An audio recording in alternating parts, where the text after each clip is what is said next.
Samuel for inviting me, for giving me this opportunity to come to this place. I crossed this place a couple of times, but I never spoke in this part of the country because this is the fourth time I'm coming to US, and every time I come to Norfolk. That's where Virginia Beach CBN headquarters is. So I come very often this side, but this is the first time I'm able to come and speak to you. Whether it's in US or in India, what I realize is talk shows are very popular. A lot of people are hooked to the talk shows. Whether it is Larry King Live here in CNN or Karan Thapar there back in India, a lot of people watch the programs when they ask questions to the popular people. And they are called the real interviews, where you have the person who has been interviewed and the interviewer on the same place, and they ask questions directly. But when you watch a news desk, you have a different kind of interview. It's called virtual interview, where the people are spread over different places, but on the screen they appear as if they are on the same place. They are called the virtual interview.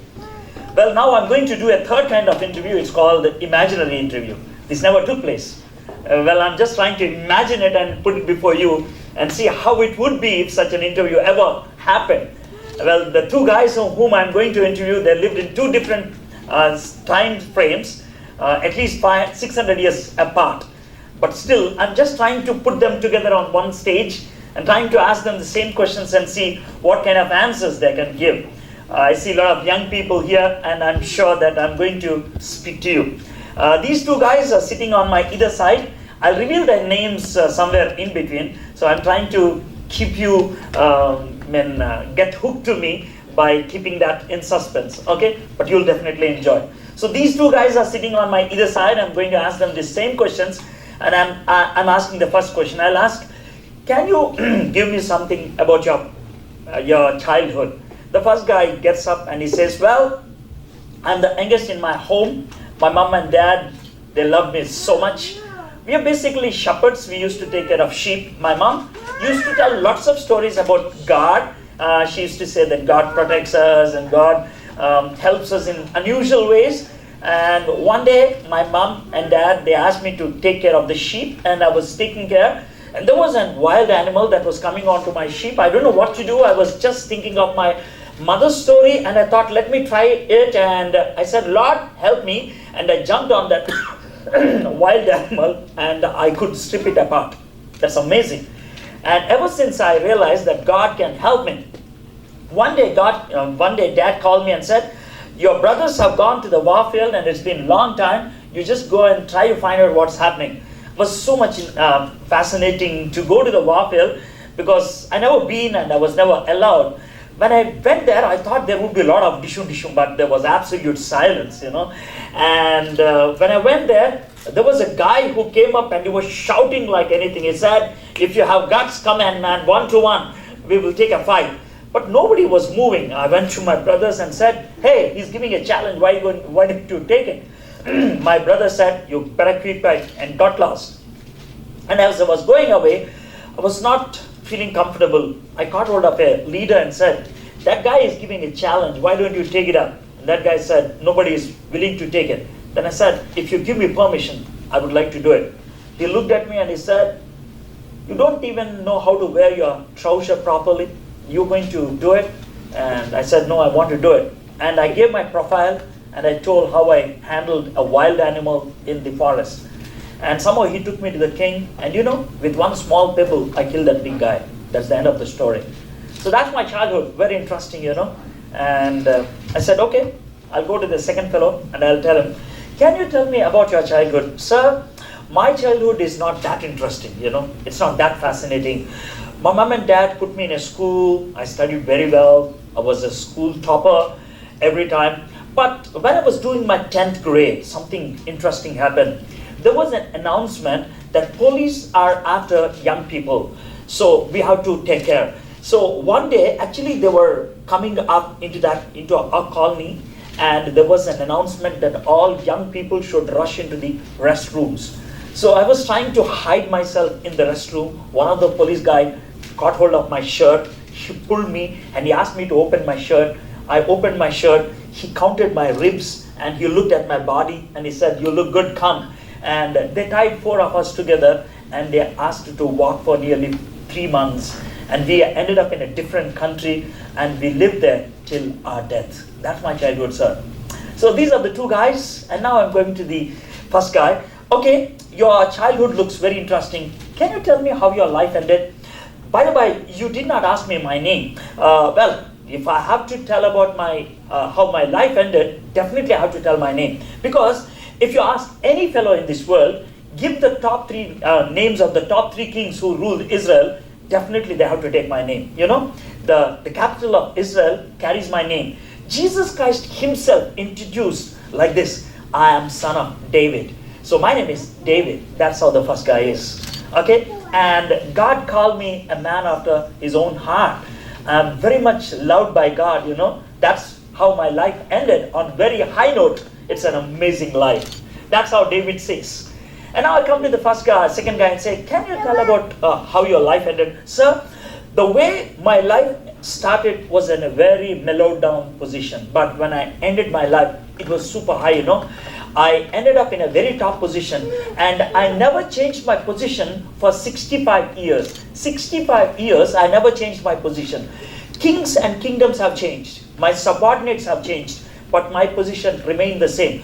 Whenever they reveal my name, they used to have a logo called a lion beside me. Do you know why? By the way, let me tell my name. My name is Daniel. Okay? And every time the name Daniel is pronounced, it almost sounds like a lion. Because I went even into the lion's den and I came out untouched by the lions, you know. And that's my life is. I was the prime minister under 2 kingdoms and under 6 different kings. Sorry. This is the most interesting question. I must listen to me this very carefully. Now I come to the first guy, David, and say, "David, well, your life started in a great way, ended in a great way. Do you think there was anything in your life which you think should not happen?" And David looks at me with a disgusted face and says, "Yeah, you asked that question? You shouldn't have asked that." Okay, anyhow you asked, I have to tell. Well, probably I was 52 years old, 51 or 52 years old. And I was supposed to be in the warfield. I did not go to warfield. I was at home. They gave me a lot of stuff to eat and it was very heavy on me. So I just thought, let me go for a walk. I was walking on the upstairs and there was a girl who was taking bath. I should have avoided that place, but I did not. I started looking at that side for quite some time. I was very much carried away, came to my room. And there was a guy and asked him, "Can you tell me who lives on the 4th house this side?" And that guy gave me the profile of that girl. And I thought, I want that girl. I called that girl and I thought, let me have a date with her, enjoy that night with her. I tried to do that. And once that is over, I washed off my hands and I thought, it's all over. After 3 months, she comes again and she says, "I'm pregnant." And I thought of hushing it up. But I could not. I killed her husband and I married her thinking that nobody would know. But one day a prophet came and he blew it up and he said, "You are the guy who did that." And I have no other way to confess it before everyone that I am a culprit. I thought it should never happen in my life. It happened, sir. And you asked me and I have to tell it. Okay, David, cool down. Let me come to Daniel. Daniel, can you tell similar instance like that in your life? Sir, to be very frank, God is so amazing, you know. I have a book in the Bible with 12 chapters on my name. And if you read from chapter 1 to 12, chapter 12, nowhere you find a mistake in my life. God protected me in such an amazing way. I don't know how, but He protected me. There was never a mistake I committed in my life. I lived a perfect life. That's what I can say, sir. Okay, Daniel, I can understand you. David, can you tell me why you had to fall like that? What was the reason? David looks at me and he says like that, "Sir, I don't want to blame anybody." No, absolutely. I was having a perfect outskirts. I was having a perfect environment. There was a worship team. I myself was a worship leader, composed at least 100 beautiful hymns. Some of them are super hits, all-time hits. And every time people sing that, even today you are singing that, Yehovah Nakam. It's an all-time hit. People sing. I was a worship leader. I was having leaders everywhere, worship team around me. But I fell down. I don't want to blame anybody. It's my mistake. It's my mistake. I did it. Well, I'll come to Daniel and I'll say, Daniel, can you tell me why you could live a perfect life? Sir, it's only God's grace. I was having a very hostile environment. I was living in a community that doesn't know Yahweh. I was living in a community where there was no church. I was living in a community where sin is very common. I was living in a community where compromise is a common word. But I decided to live a holy life. It's my decision, sir. And God helped me. My friends, do you know why I brought these two characters? Often people who come from India to US, they change a lot. I'm not saying that you should not change your language. You should not change your culture. You should not change the way you live. But when it comes to our theology, our doctrine, it has to be the same. It has to be the same. But often people make this statement, sir, this is America. It's very difficult. But Daniel lived in a hostile community, you know. He lived in a community where there was no Yahweh, where there was no church, where there was no fellowship. But he could live a perfect life. In fact, we have Joseph, who lived in an Egyptian culture, which was completely pagan, but he lived a holy life.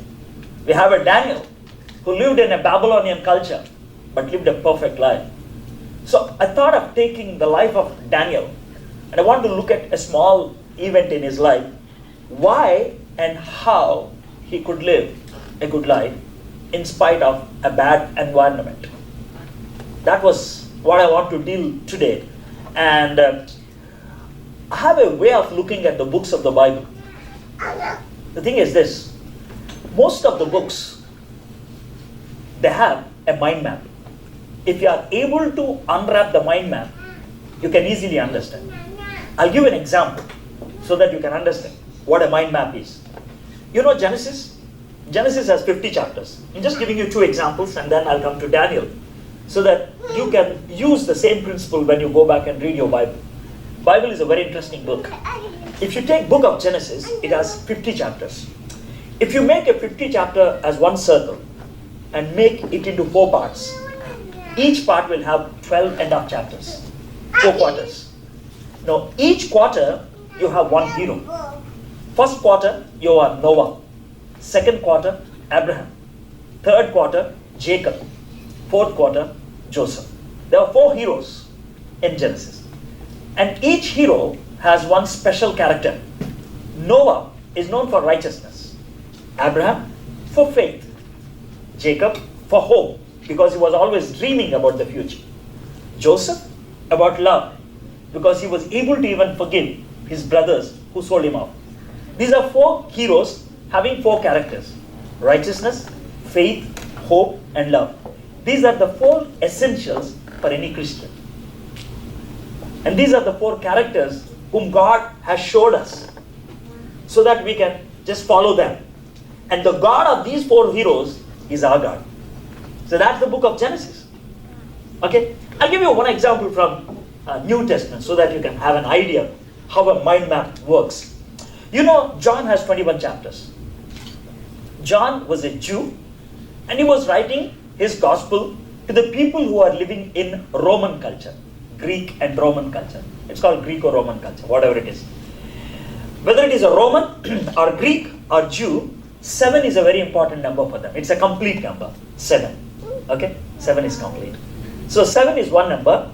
And most of the Middle East people, if they say anything 3 times, it is complete. You know, if you are a Muslim, if you are a married person, and if you say to your wife, talaq, talaq, talaq, that's the end of it. You are divorced. 3 times. So that's the Middle East culture. So if you use the same word 3 times, it's perfect. 3 sevens are 21. Why I'm using that 3 sevens? John was using 3 strings and each having 7, 7. 3 sevens are 21. What are those 3 strings? He has one string called signs. That is miracles. There are 7 miracles in the book of John. 7 miracles, like water becoming wine, like that. 7. And there are 7 conversations, like Jesus speaking to Samaritan woman, Jesus speaking to Nicodemus, like that. 7 conversations. That is the second string. And there are 7 challenges, like Jesus said, I am the way, I am the living water. Like that, there are 7 challenges. 7 challenges, 7 signs, 7 conversations. 3 sevens are 21. John gave these 3 sevens, and towards the end he writes, I am giving this so that you might believe that Jesus Christ is the Son of God. So that's the map. So if you are able to understand that, you can easily understand. How can you understand the book of Daniel? Book of Daniel has 12 chapters, okay? And these 12 chapters can be made into 2 parts. First 6 chapters, you have the person, and the last 6 chapters, you have the prophecy. First 6 chapters, you have the messenger, and the last 6 chapters, you have the message. Okay? 6 chapters, you have the description or the glimpse of the prophet. That is Daniel. So 6 chapters, you have 6 events. Each chapter, 1 event. Each chapter is 1 story you might have read in the Sunday school. Easy to remember. Chapter 1, they denied to eat the food king gave. That's the chapter 1. Main issue. We don't want to eat your food, king. That's chapter 1. King, we don't want your food. That's chapter 1. King, we don't want your food. Easy to remember. Chapter 2, king had a dream. He forgot. So Daniel comes in and says, I can tell you what the dream is and interpret to you. So that's chapter 2. King, this is your dream. That's chapter 2. Chapter 3, king has built a huge statue and he said, if you don't bow down, I'm going to throw you into the lake of fire. But they said, we don't want to bow down. So that's the 3rd chapter. King, we will never bow down to you. That's chapter 3. Chapter 4, king had a dream and he doesn't know what it means. Daniel comes and tells, if you become proud, you will become like an animal. So that's chapter 4. Chapter 5, king dies, his son becomes king. He starts using the vessels that are brought from the golden temple to booze, to have a party.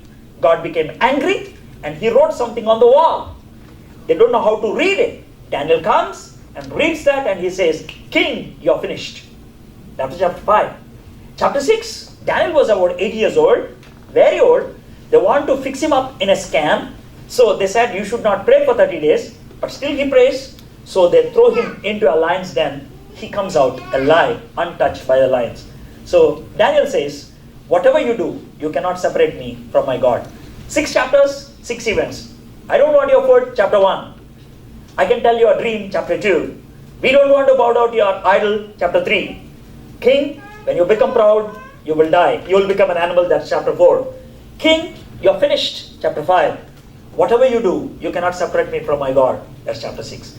6 chapters, 6 events. Cool. And the last 6 chapters, you have prophecies. Chapter 7, it's about 4 kingdoms. How each kingdom will fall after the other. First is Babylon, second is Persia, third is Greece, and the 4th is Roman. So that's chapter 7. Chapter 8 is a close-up. How the Greece and the Persians fight with each other. Chapter 9, 70 years were over. So Daniel says, Lord, 70 years are over. Can you take us back? That was his prayer. That was chapter 9. Chapter 10, when he prayed, there was a huge war in the midair. The clash of the titans. Saturn gets up and he wants to stop the prayer. But there was a war and finally the angels win and the answer comes. That's chapter 10. Chapter 11 and 12, it tells about how the world comes to an end. So 12 chapters, that's the mind map. But don't worry, I'm not going to give you a huge message. I'm going to only just read maybe 4 verses of first chapter, and I'm only looking at one event and only one issue. How and why Daniel was able to live a holy life and try to apply it to our situation. So if you have your Bibles, open with me to Daniel chapter 1. Daniel chapter 1. I may give you a little bit of introduction to this book, and then I may look into just 2 verses. Okay? You have your Bible open to Daniel chapter 1. It's in the Old Testament. It comes after Ezekiel, Jeremiah, Isaiah. Okay? If you're finding it difficult, get into an index. Okay, right. Chapter 1, verse 1. In the third year of the reign of Jehoiakim, king of Judah, Nebuchadnezzar, king of Babylon, came to Jerusalem and besieged it. You have Disneyland here, okay? And there is a Universal Studio in Singapore. Before last year, I visited that. And the Universal Studio was actually built on an artificial island. There was a sea, Pacific Ocean, and they made an island out of it because they got mud from Indonesia. And on that island, they built this beautiful studio called the Universal Studio. Madagascar, Mummy Returns, all these movies were made there. Okay? So, as you enter into that island, there will be a huge entrance. And on the entrance, I saw this. Long, long ago in a distant land. That's what I saw. And I was very much fascinated by that hoarding. Long, long ago in a distant land. Had it been in Andhra Pradesh, I was thinking, what would be the hoarding? Anaganaga oka ఊరిలో. That would be in Telugu. Long, long ago in a distant land. Do you know why people use anaganaga? Do you know why people use long, long ago? People use the word long, long ago because they don't know when it was happened. If they say Anaganaga oka raju, it means they don't know who the king is.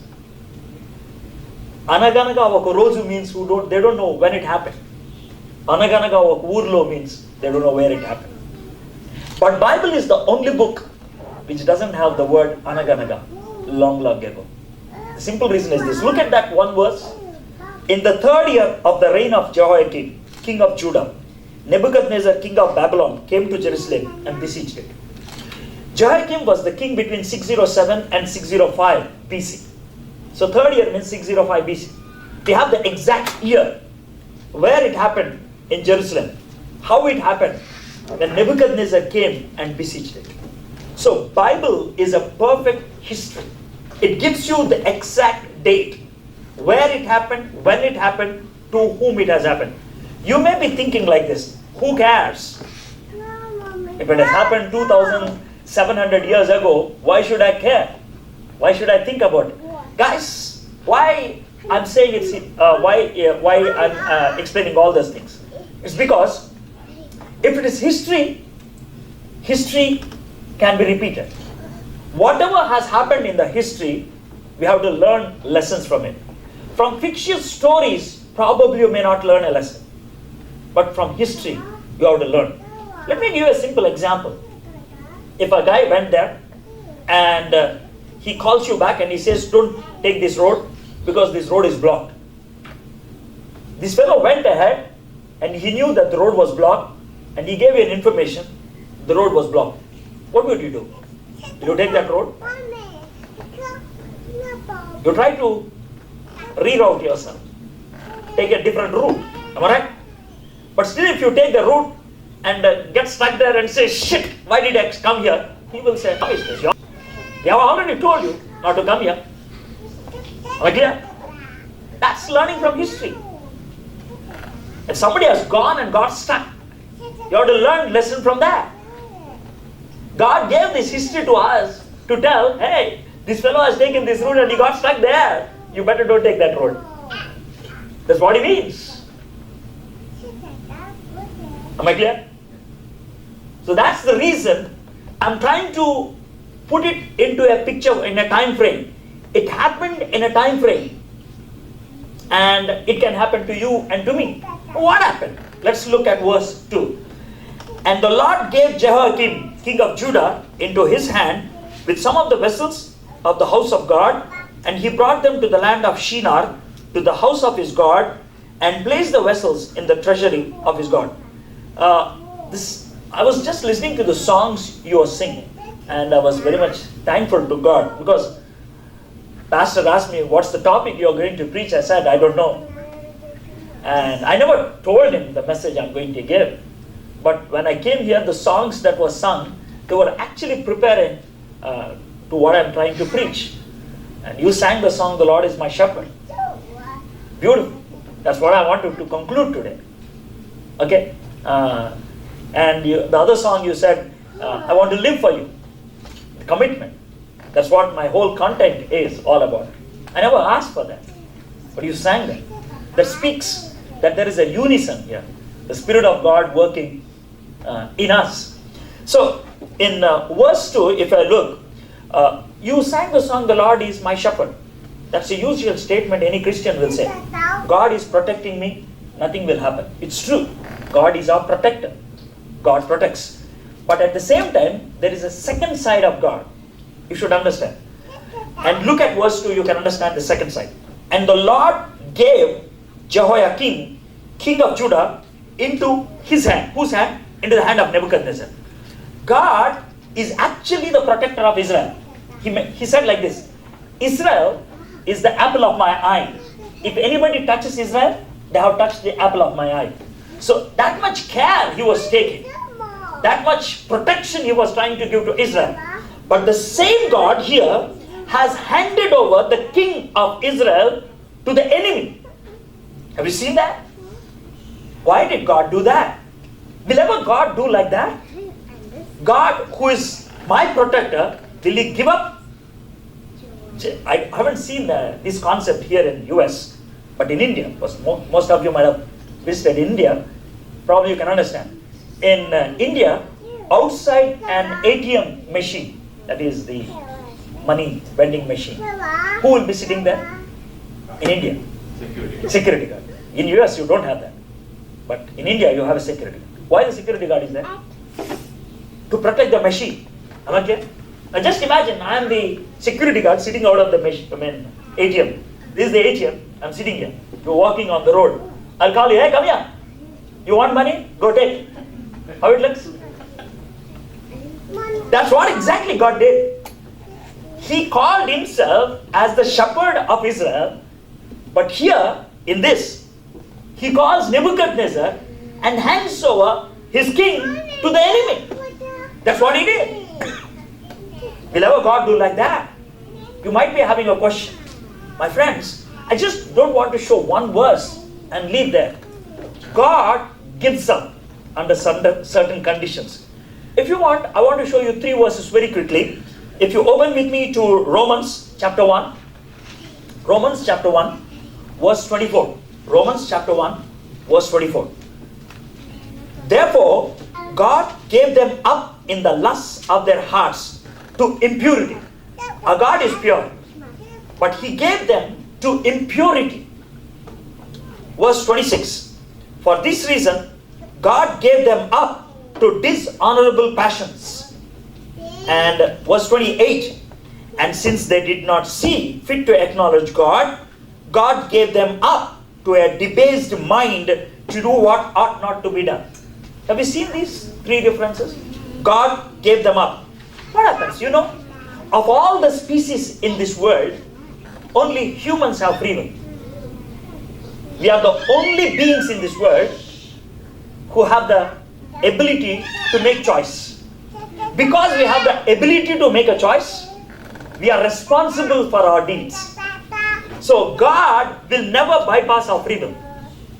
He will only come and knock at our door. He will only come and plead. He will only come and request. But He will never bypass our free will. That's where the huge difference between Christianity and Hinduism comes. Hinduism believes in karma. Everything that happens to me has been predestined by God. So I'm helpless. I'm like any other robot. I'm like any other animal. But Bible gives dignity to humanity. Bible gives free will to humanity. And that's why you are here sitting and listening. You are here trying to make a decision what is right and what is wrong. Because we are responsible for our decisions. When God always speaks through a conscience. God speaks through people. God speaks through circumstances.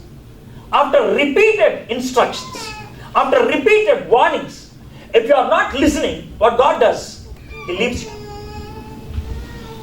He leaves you. He leaves you to your wild passions. He leaves you to your impure thoughts. He leaves you to do whatever you want. This country, which started 400 years ago, it started with a statement, in God we trust. Am I right? I'm speaking about America. In God we trust. And few years back, they decided to remove the 10 commandments from the school buildings. They said Bible should not be taught in the school. But the same government will give you a Bible if you are ending up in a prison. Am I clear? Am I clear?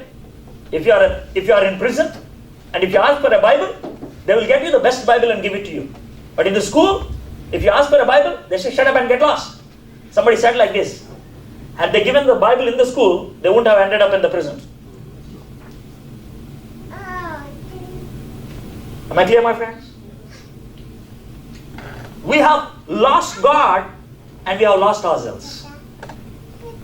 Because God has removed His hand. In God we trust. That's how this country started, and this country was protected. This country was considered as number one. But this same country now has 18 trillion billions of money you have to give to China. You don't know that. Your tax money is going to China, not even to US. You may be thinking that you are rich, you are sitting on a rich country. No! No more. No more. Why? When you remove God out of the scene, whoever you are, you will be left out. I'm speaking not only about countries, I'm also speaking about individuals. People who honor God, they will be honored. People who try to leave God will be left out by God. And this country was left out. This country was left out. I'm just thinking about not only countries, but think about your own self. Are you going through tough situations in your life? Do you think that God has left you? Have you ever felt, why so many troubles come to me and to my family? Have you felt that, why I'm not successful in my life? If you're going through that kind of questioning phase of your life, probably God might have left you. Probably. If that is the situation, why can't you just think and come back? Is there a way to come back? In US, you use GPS, right? And you want to go to, Baltimore, a particular place. You just key the words and the GPS will take. By any chance, if you try to take a different road, do you know what's the word that comes? We are recalculating. Am I clear? Have you heard that?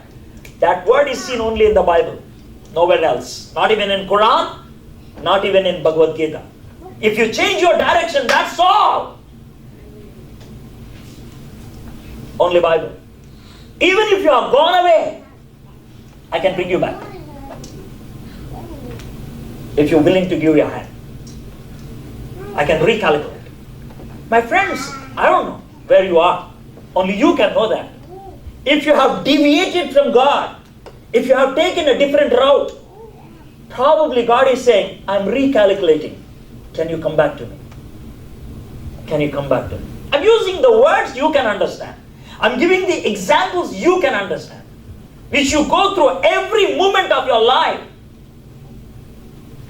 You can understand that. God is the one who can recalculate your route back to Him.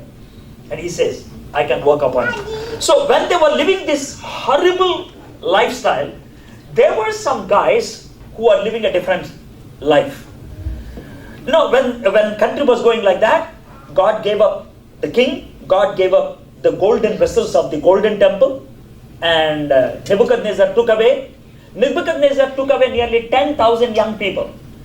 These 10,000 young people were having three characters. Character number one, they were perfect human beings. That means they were having macho man body, if I have to use the word. Most of them would be chosen for James Bond because they were perfectly fit. Okay? All of them are like Shah Rukh Khan. All of them are like Tom Cruise. Sure. There's no doubt about it. And that's why they were picked up, 10,000 of them. That's number one. Number two, they were too smart, intelligent. Number three, they were available for the king's service. Because of these three characters, they were picked up.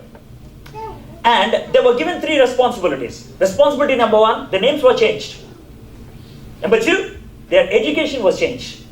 Number three, their food was changed. So, three perfect things and three imperfect things started. And we have about 4 people. I am now reading verse 6, chapter 1, verse 6. Daniel, chapter 1, done, verse 6. Among these were Daniel, Hananiah, Mishael, and Azariah of the tribe of Judah. About these 4 people, the whole book is all about. And these 4 people also were given different names. To Daniel, he was given Belteshazzar. To Hananiah, Shadrach. To Mishael, Meshach. And to Azariah, he was called Abednego. I'll give you one example to make you easily understand. Look at the third name, Mishael. Mishael. Easy to understand, that's why I'm picking up that name. El. Whenever the name ends with El, any Hebrew name ends with El, from El comes the word Elohim, that is God. Mishael means who is equivalent to God, Yahweh. That is the meaning of the word Mishael, who is equivalent to Yahweh. And to him was given the name Meshach. Do you know what is the meaning of the word Meshach? Meshach means who is equivalent to God, Aku. It is something like this. If Mishael was in India, if he's an Indian Christian, probably he might be having a name like Yesudas. Just imagine. He would say, "Sir, my name is Yesudas." And now this man Narendra Modi came, no? He has come with a placard, one nation, one religion. With that placard, he came to the power.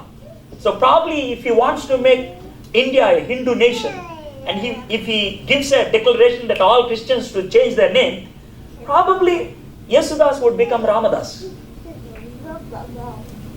For you to understand, I'm giving that name. They were given names like that. But these people said, if you change our name, no problem. Because our life will not be influenced by our name. Our life is perfect in God. So, some people try to have a Christian name and live a dirty life. I would prefer to have a good life and a dirty name than to have a good name and a dirty life. So, I don't know, is your name and your life relevant? Are they able to match up? Just think about it. If you claim to be a Christian, we need to show Christ-like character in our life. These people were able to show that. So they said, even if you change our name, it doesn't matter. Whether you take us to Babylonian culture, or an Egyptian culture, or a Chinese culture, our life will remain the same. It's something like this. From the root comes the fruit. Am I clear? Our roots are in Christ. So, even if you call us a jasmine tree, because we are a rose plant, we will only give roses. Because we are rooted into Christ. So that's what they meant. The second one they said was this: we are going to change your subject. You need to change. I see a lot of similarity between Narendra Modi and Nebuchadnezzar. Okay? Why I'm trying to say that? Narendra Modi wanted to have only one religion. Nebuchadnezzar wanted to have only one religion. Nebuchadnezzar, to prove his superiority in the world, he has chosen a place which is center to the world, that is in Iraq. At that time there were only 3 continents: Africa, Europe, Asia. And all these 3 continents meet up at a Middle East point, and there he built a 90 feet high statue, and he said everybody should bow down it. Narendra Modi has collected 2,500 crores to build up 182 feet statue of Sardar Vallabhbhai Patel in Gujarat. And he started constructing that. 2,500 crores. The whole of India can be fed for 1 month with that money. That much money he gathered. And he wanted to have Sardar Vallabhbhai Patel. Why? Sardar Vallabhbhai Patel is the personification of Hinduism. He lived for Hinduism.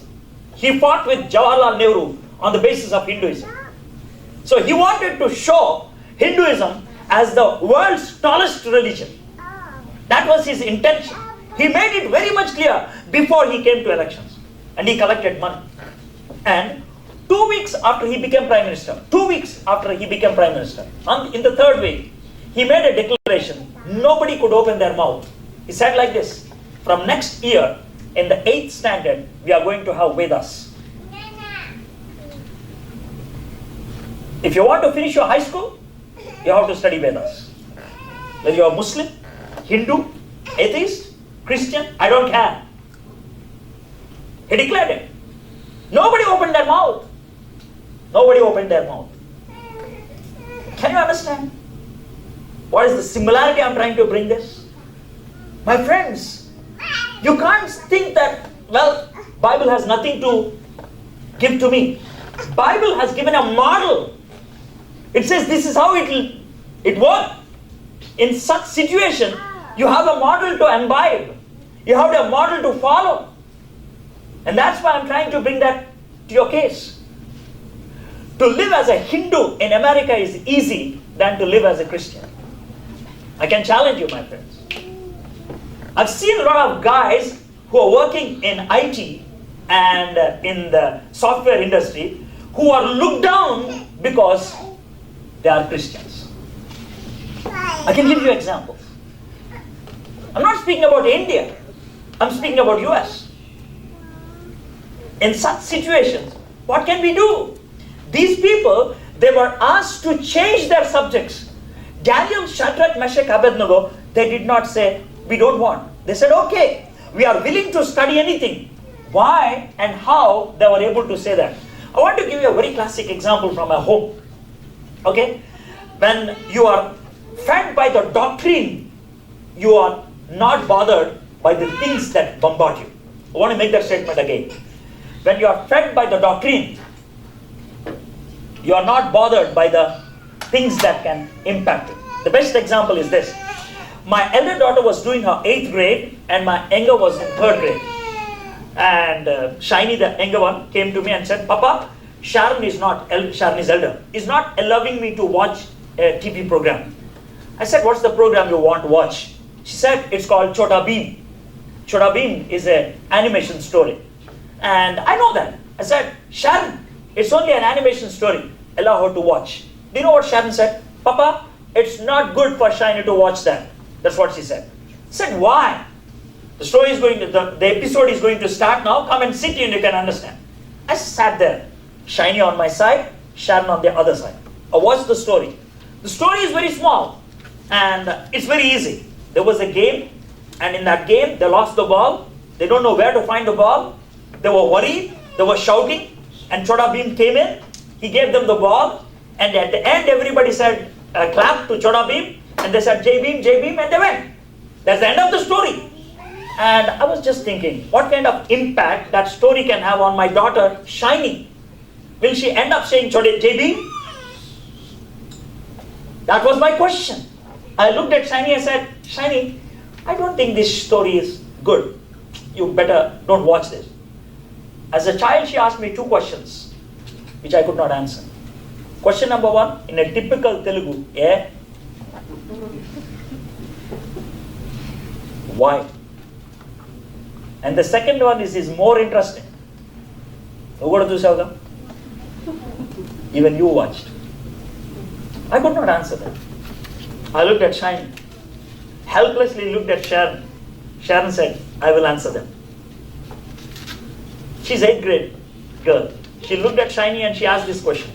Shiny, before sleeping to whom do you pray? Jesus. Before eating to whom you will pray? Jesus. Before writing exam to whom you will pray? Jesus. To whom they pray? Chota Bheem. That's the difference, she said. First question answered. The second question she said, then even daddy watched. What do you say? She said like this. We have a neighbor whose name is Hepzibah. She is a first grade 1 student. And Shiny and Hepzibah are very close friends. Shiny, I want to ask you a question.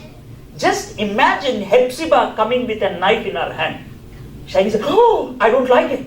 Why? Because Hepzibah doesn't know how to handle a knife. What if the same knife is in the hands of mommy? Cool. It's the same knife. But if it is in the hands of Hephzibah, it creates fear. But if it's in the hand of mummy, cool. Why? Because mummy knows how to handle it. Daddy watched it, but daddy can handle it, no problem. You cannot handle, so you better don't watch. You got my point, my friends? That which you cannot handle, that which you cannot control, you better don't have. Why the government said you can't drive till 18 years? Why? You can't handle it. You can't handle it. You may look at a 30-year-old guy and say, he's driving, why can't I? You have to come up to that age. There are certain things you can't do till you get to an age. Don't try to experiment. Because they look beautiful outside. Because they look interesting outside. But once you lose, my friends, you may not get them again. But these guys said, we know how to handle. Because we have a doctrine in us. The reason why I'm giving is this. These guys, they know their Yahweh. They know their doctrine. They know their Bible, if I have to make it very simple. Because they know the Bible, when they go into the hostile world, it is the word of God that protects them from getting into a contaminated world. In the Bible, Psalm 119, the psalmist says, I have hidden your word in my heart so that I might not sin. I want to make it very simple, my friends. If you don't have the word of God getting into your head, the world will get it. The best example I can give is this. Just imagine you are in India. This is an example only Indians can understand. Just imagine you are in India.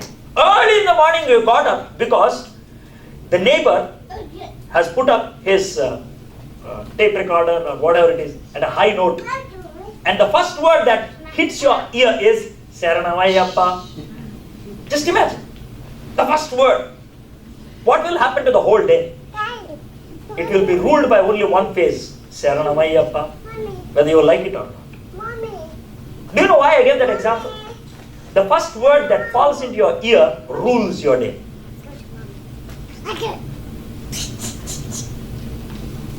Let the word of God fall into your ear and it will rule. That's what the psalmist said. I have hidden your word in my heart that I might not fall into sin. These guys, they were able to do that. Now I'm coming to the most interesting verse. Verse 8th verse. But Daniel resolved that he would not defile himself with the king's food or with the wine that he drank.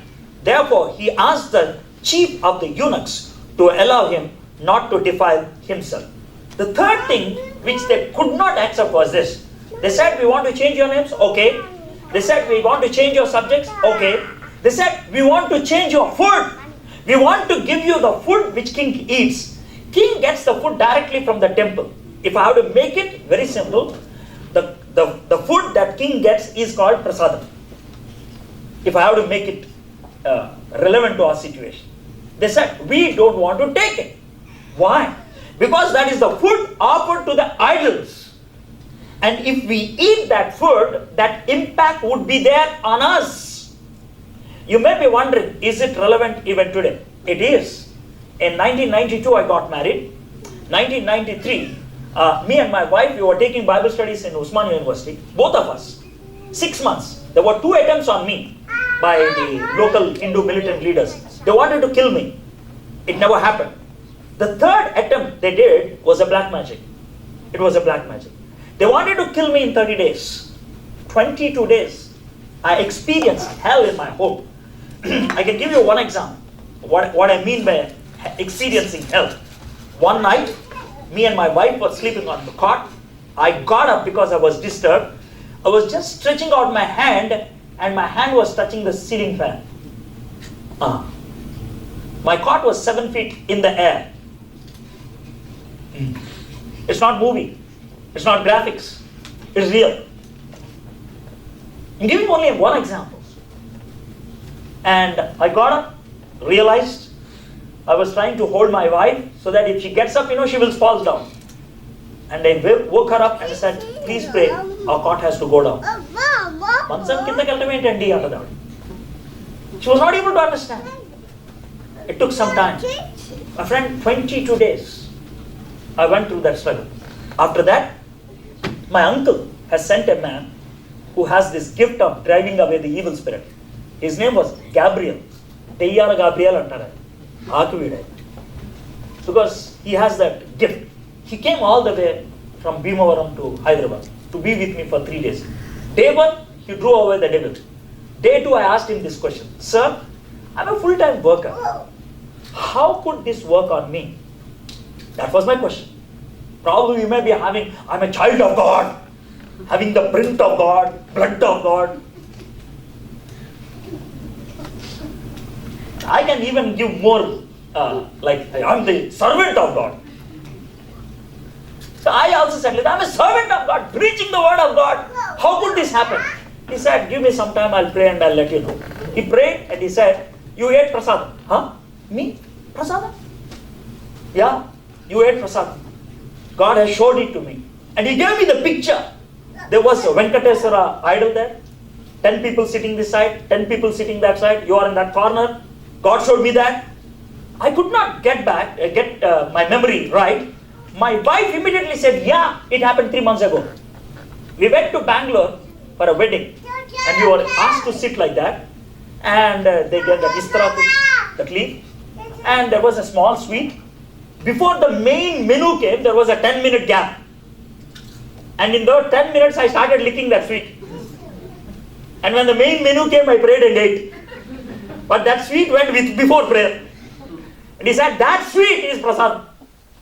Oh, that is enough foothold to work on. My friends, then I realized how powerful is this prasad.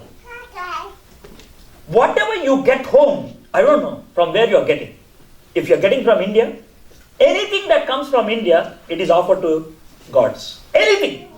You go to mutton shop, you go to kirana shop, you go to cycle shop, any shop, everything is offered. The dress you wear, the shoes you wear, the food you eat, everything is offered. And if you don't pray, just imagine kind of impact you have. When I was speaking like this in Guwahati IIT, one guy said, sir, I was doing all these years, nothing happened to me. I said, nothing happened to you because you are already drowned into it.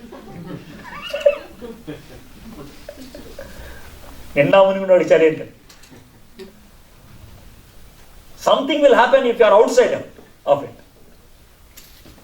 And in fact, it was true. After 1 month, I gave him a book to read. After 1 month, he said, I'm drowned in it. Yes. Please try to understand. But this man, Daniel, he decided to live a holy life. Look at the 3 points I want to mention and close. Daniel chapter 1:8. And Daniel resolved that he would not defile himself with the king's food. Daniel resolved, or Daniel decided. Holy life is a decision. It never happens like that. Don't imagine holiness comes by itself. It's a decision. Whether you want to live a holy life or a sinful life, it's your decision. If you decide inside, you can live outside. This man decided to live a holy life. So the first point I want to make is this. Uncompromising standards he was having. Uncompromising standards. He was having a standard and he wanted to live like that. Do you have a standard? Do you have a doctrine? The only difference between human beings and animals is this. Animals live by instinct. Nobody teach them. Mother dog will not teach the puppy dog, say baba, baba. No. But you are taught. You are taught how to sit, how to eat. Everything was taught to you by your parents. Animals don't teach. They live by instincts. You live by imitation and intelligence. If you lose imitation, if you lose intelligence, if you want to live by intuition, just do it, says Nike. That's animal, man. Just do it. Nike. Animal gets a feeling, it does. It never bothers. But only human being has to bother. Is it good or bad? Should I do or not? It's a decision. If you say, I don't want to take a decision, I just want to go by feelings, you are saying that I am an animal. In America, that's the life. If at all you ask me what is the God of America, I would say pragmatism. That which works with me is nice. You don't teach me. You don't tell me. Don't push your religion into my dirty throat. That's the statement I heard in this country. Son of a pastor. Don't throw your dirty religion through my throat. I want to live my life. I live what I want, whatever I want. But this man, Daniel, this guy, when he made this decision, he was 15 years old. Not even high school. Middle school guy. Not even high school. 15-year-old guy, he makes a statement. I have resolved not to defile myself. Uncompromising standards. Now look at the second one. Therefore, he asked the chief of the eunuchs to allow him not to defile himself. The second point is this. One is uncompromising standards. Second one is unashamed boldness. A lot of us take decisions, but we don't declare our decisions. That's the problem. What happens if you don't declare your decisions? I'll give you a funny example from my own life. I was a drug addict in my high school. Okay, I used to take pethidine, morphine. I used to take grass. That was me, weekly thrice. And we were having a party, and my guys invited for me that it's called rave party. You know that? In India, it's called rave party, where the drugs are just given. It was a party through, and they said, we are going to have a party tomorrow. And I said, okay, we'll think tomorrow. But 3 days before that, I accepted Jesus Christ. I decided to stop. Next morning they came and said, Edward, come to the party. And I said, I made 2 mistakes by that statement. I'm having headache, I don't want to come today. 2 mistakes. Mistake number 1, I don't have a headache. The moment I said that, my headache started. Problem number 2, I said I won't come today. That means, do you know why I made that statement? It was easy to tell, okay, Ram, I don't want to come today, than to say, I decided to stop. The moment you say, I decided to stop, cigarette తాగేవాడు బంద్ చేశానన్నా, సినిమాకి వెళ్ళేవాడు బంద్ చేశానన్నా, మందు కొట్టేవాడు బంద్ చేశానన్నా. If I say, I stop, ఆపేసావా, పరిశుద్ధుడు అయిపోయావా, ఎట్లా ఉంటావు చూస్తా ఉంటే ఈ డైలాగులో. And you don't know how to handle them. And you want to take an easy route. You don't want to declare your decision. Bible makes it very much clear. When you have a private commitment with God, you make a public declaration through baptism. Am I right, brother? Because this is not seen. This is seen. When you have a very good fellowship with God, you have a public communion to declare. Am I clear, brother? This is private. That is public. I love a girl. I decided to marry a girl. It's private. But there has to be a public concept called marriage to be called as wife and husband. Am I clear? That's what they did. Decision is private. Declaration is public. It needs boldness. It needs guts. They had. I want to give you one bold decision my daughter took when she was in 8th grade. Elder daughter. She's studying in an international school in Bangalore. Okay? And every year they need to pass the exam to go to the next class. So every year they have the graduation ceremony. 8th class graduation ceremony. It starts at 3 o'clock and evening 6 o'clock is the public party. Parrot green is the color code that year. We purchased a dress for her and she did not go. 5 o'clock she was there. I asked Sharon, why you haven't gone to the party? She said, no Papa, I'll come with you. I said, you have a party at 3 o'clock. Why you did not go? No Papa, I had a problem. I said, what's your problem? She said, do you want to listen? Yeah. She said like this, we have a rain dance today. I decided not to go. So what? For rain dance, I need a partner. I said, so what? I don't have a partner. I was so rude to her. Could you find a partner in your class? She said, 2 boys proposed to me. I said, no. I said, why? She made a statement. I felt so happy. I decided to live a holy life. 8th grade. It's a decision. Don't try to blame the culture. Don't try to blame people outside. ये तो दिल की बात है. ये तो अंदर की बात है. It's your life. She said, I decided to live a holy life. That's why I declared not to go. Decision should be declared. When you do that, what happens? Let's read verse 9 and close. And God gave Daniel favor and compassion in the sight of the chief of eunuchs.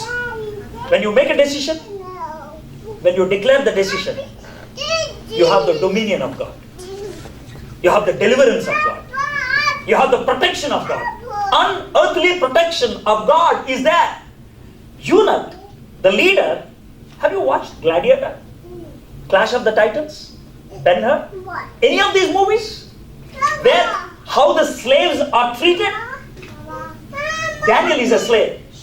If he says, I don't want this food, either he will be hunted or thrown into the den of lions. But he was able to go to the eunuch's leader and says, I don't want this food. And the leader says, okay. How could the leader make such a statement? Okay. That is the favor that God brings upon you when you live for God. Don't try to look at human logic. What if I go to my boss, how he takes? What if I go to my friends and speak how he takes? You don't bother. You decide, you declare, and you allow God to deliver you. And God delivers them. God delivered in an unusual way. They never even expected how God would deliver. They declared, and God delivered them. My friends, I want to give you one final example and close.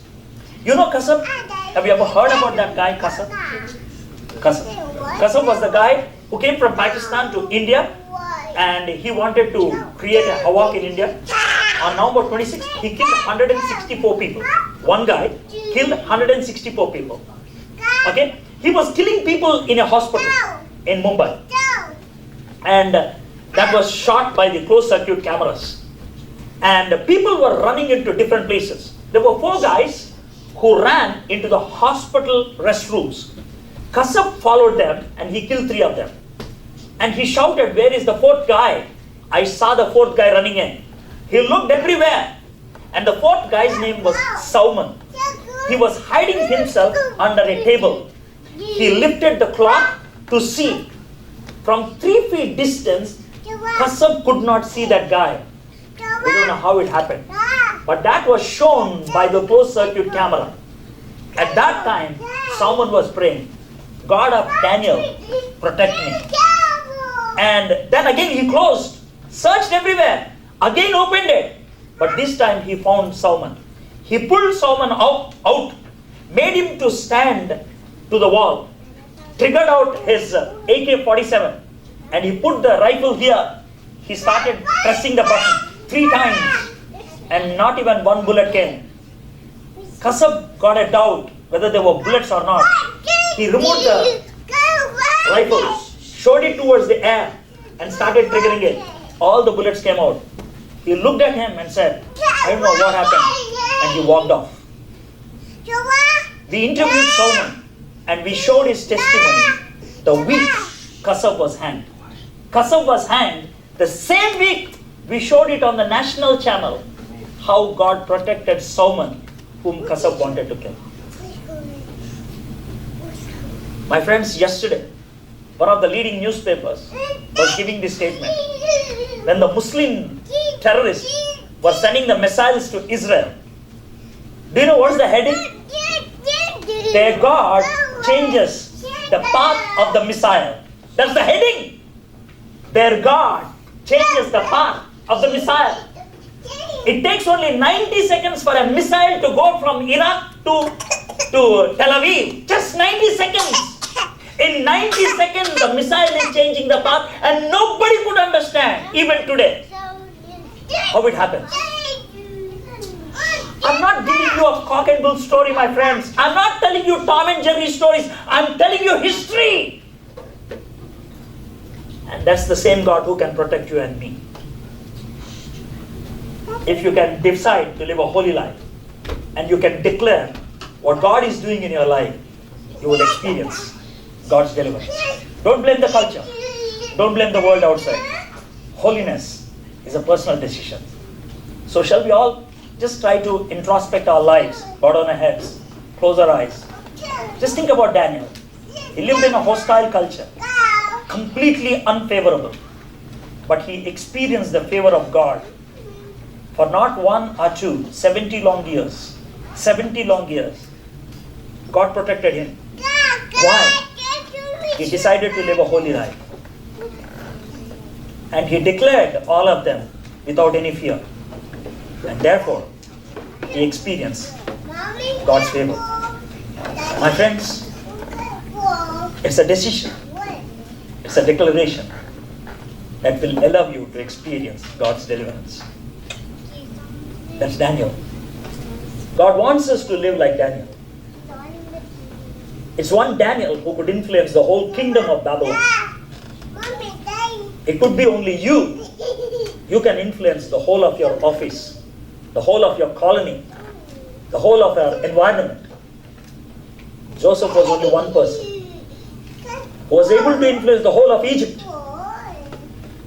Why can't you and I do that? If we can live a holy life, and if we are able to declare, God will use us in a powerful way. It's a decision. Are you willing to take that kind of decision?